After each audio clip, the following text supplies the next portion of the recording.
গত 60 বছরে যত নারী দেখে নাই, আমার কিশোর যুবক সন্তান 3 দিনে তার চাইতে বেশি দেখে ফেলছে, 10 দিনে তার চাইতে বেশি দেখে ফেলছে।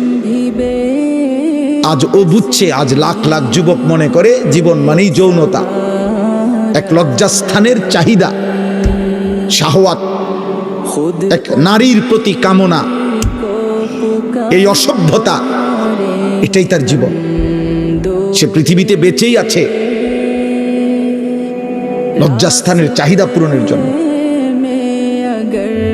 এজন্য চুল, চেহারা বলেন, লেবাস, পোশাক বলেন, যত ফ্যাশন, যত মডেল, কোন নারী তাকে দেখবে, কোন অসৎ মেয়ে তাকে দেখে হাসবে,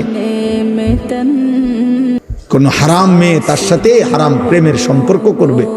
এই জন্য ওর মাসে মাসে ডিজাইন বদলায়, রং বদলায়, ঢং বদলায়, কালার বদলায়, সিস্টেম বদলায়, কোনো না কোনো মেয়ের চোখে যেন ভালো লাগে। আজ মনে করছে জীবন মানেই যৌনতা, শাহওয়াত, নারীর চাহিদা, হারাম চাহিদা। অথচ বাস্তবতা এটা না। আল্লাহ তাআলা মানুষকে এজন্য সৃষ্টি করে নাই। কোন সুস্থ স্বাভাবিক মানুষ, কোন বিবেকবান বুদ্ধিমান, কোন সুস্থ সবল যুবক খোদার কসম এটা ভাবতে পারে না, এটা হইতেই পারে না।